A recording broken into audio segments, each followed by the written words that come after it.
Today in the Dietary Restriction Kitchen, we're going to make a classic molasses cookie. These cookies are dairy-free, gluten-free, and egg-free.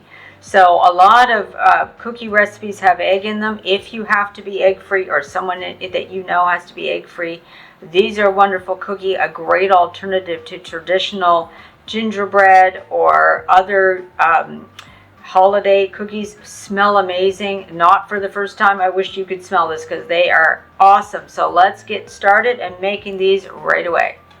All right, so the first thing we're going to do is cream the butter with the the vegan butter, because it's not real butter, right? It's dairy-free butter, but we're going to cream it with our sugars or different sweeteners. Okay, so we're going to, and that's been left out. I left this out, like, again, I'm here at, it's not even 4 o'clock in the morning on a Saturday, and I'm doing this. So, but I left this out, like, before I went to bed last night. I put the vegan margarine or vegan butter on the counter just to soften it, so it is good and soft now.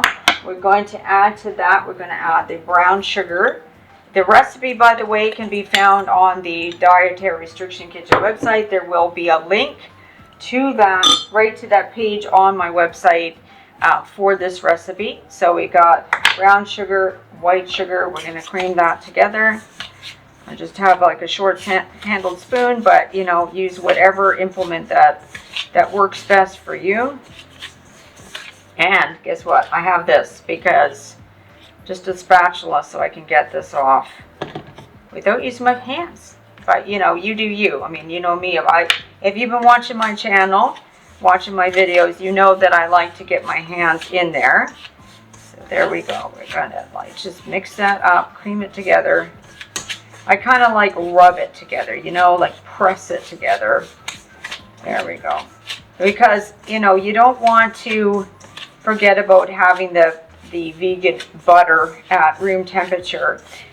Because I have a tendency to do that, and then what I end up having to do is put the vegan butter in a measuring, like a Pyrex measuring cup, and putting it in the microwave to soften it. Well, often when you're in the process of doing that, you end up melting it completely, and you don't want to completely melt it to do this particular recipe. So yeah. Okay, so there we go. Cream that together. And it's going to be like quite thick. This recipe does not take any egg. So there's no egg in this recipe at all. Okay. So like a lot of cookies have egg in it, right? This one does not have any egg. So that's the difference. So if you have to be egg free, or somebody in your family has to have, you know, cannot have any eggs, this is a type of cookie you can make for them.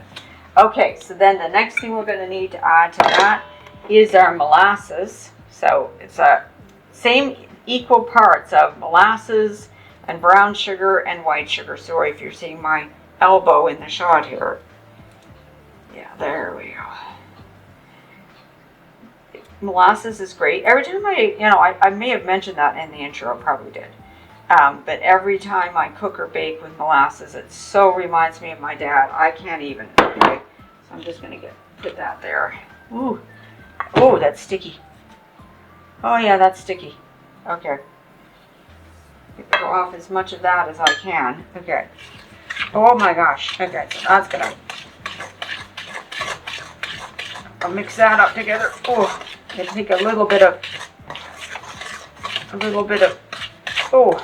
muscle. Okay, so then it's not completely mixed, but we need to add some vanilla extract, pure vanilla extract. Get my measuring spoon here.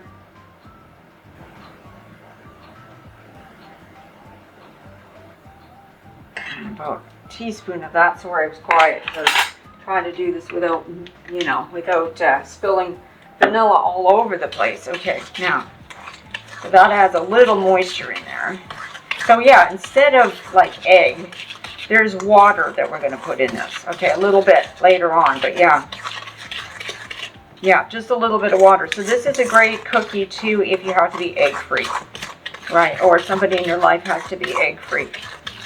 So, and this would be a good alternative to traditional gingerbread or something like that at the holidays, especially So gingerbread cookies definitely have egg.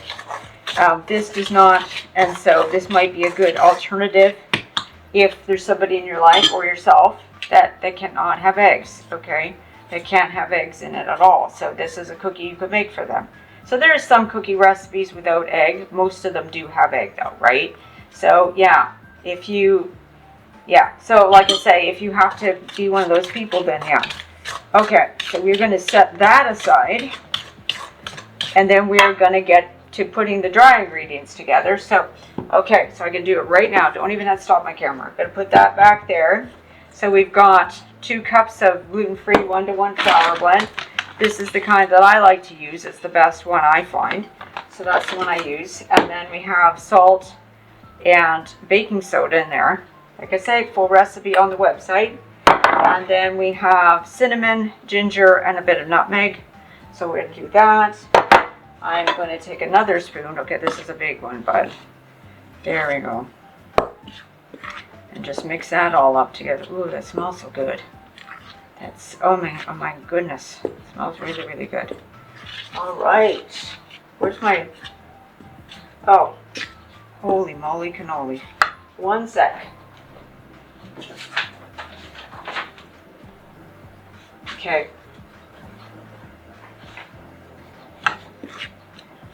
Alrighty. Alright, so then, I'm going to take this back here. We're going to add, I've got some water handy here. Okay, we need 1 teaspoon of water. I'm going to do it right now. I mean, you could have done it previous. Oh, look, I already did some. Okay, there. 1 teaspoon of water.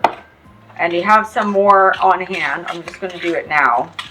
You get that little bit more moisture in this. I mean, you can start adding the dry, and then add a bit of water as you need to go, right? Like that 1 teaspoon could be added later, but I'm going to just add it right now when I'm doing this. Okay, and then we're going to gradually add that. So we're going to do it a little bit at a time. Okay. And mix that together a little bit at a time here. I know, and it's tempting to just dump all the dry ingredients in with this all at one time. Now this dough is going to be a bit stiff, you know, yeah, and the more of the flour mixture you put in here, the stiffer it's going to get, right?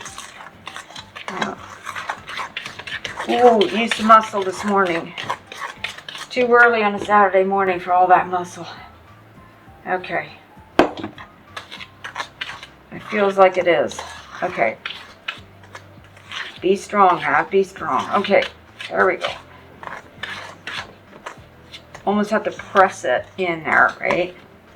Yeah, look at my spoon. Okay, so let's get back into using my little mini spatula. Yeah, little mini silicone spatulas. I don't know what I did in the kitchen before I had those spatulas. Well, I would have just used my finger or something to get it off of. And sometimes I still do that. Well, when I'm just cooking for my family, just me and my, people that live in the house with me, I don't fuss too much with, I'm not working in a restaurant, right? So I'm going to do that in 2 more goes because, oh yeah, that's getting good and stiff now. It really is. It's going to be it's quite a firm dough, right? So this stuff is very firm. Okay. All right. Sorry, my thumb's probably in the way of the shot. There.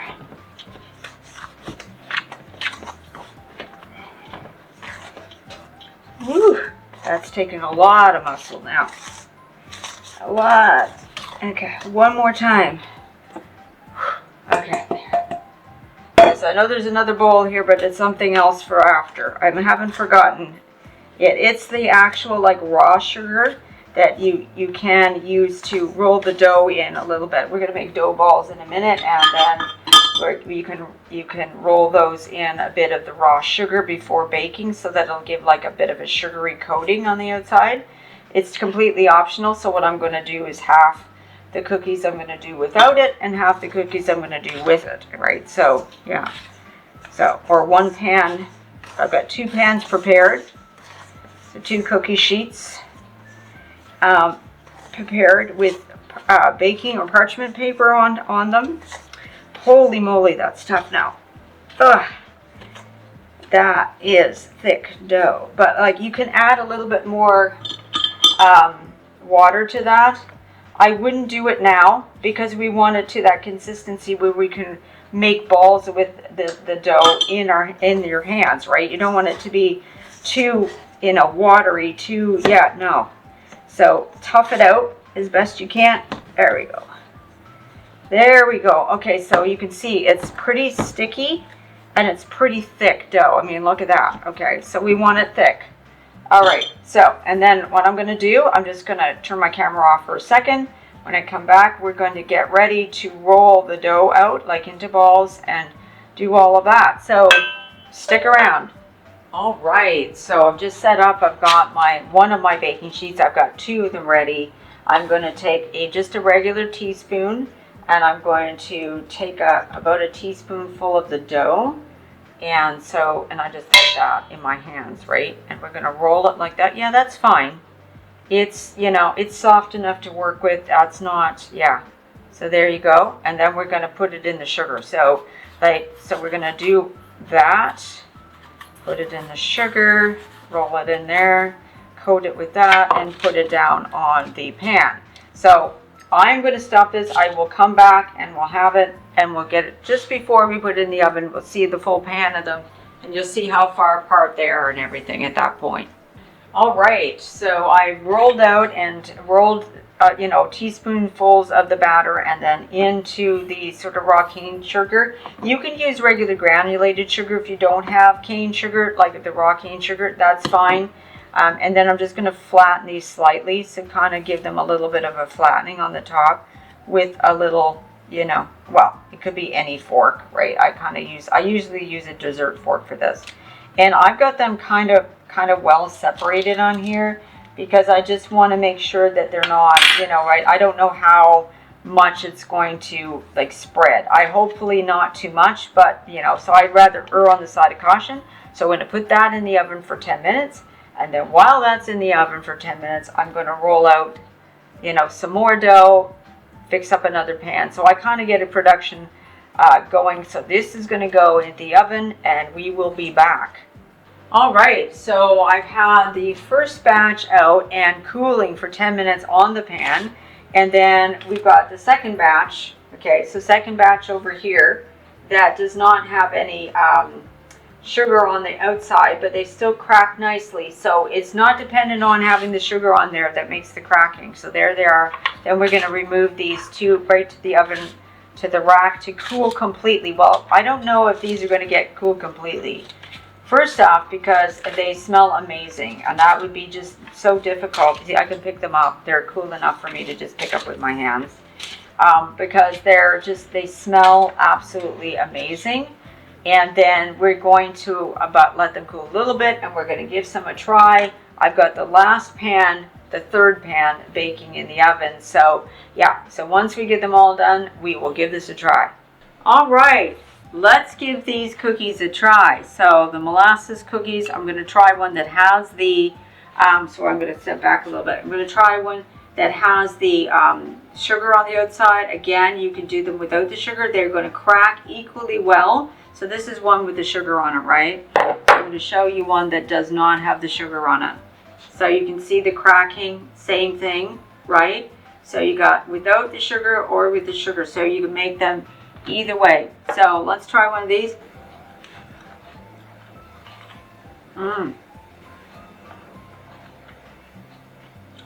my, that's good.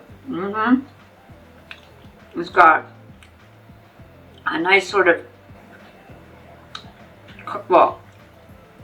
coating on the outside, but it's got a crispness on the outside, nice and soft and chewy on the inside. Really nice. Of course, when you have the sugar on the outside, you get that extra little crunch from that sugar being there. But yeah, oh, wonderful. They smell amazing, and they taste like they smell. Just like, beautiful for the fall and winter. And like I say, great alternative for a traditional gingerbread or anything like that, because because these have no egg, right? So a lot of cookie recipes have egg, and if you can't eat egg, or somebody in your world does not eat egg, then this would be a great alternative for that. And they're really simple to make, not that difficult, right? So I hope you give it a try. Sorry, it's so good I can't stop eating this. Hope you give them a try. Thanks so much for stopping by and baking with me today here at the Dietary Restriction Kitchen. Bye for now. See you next time.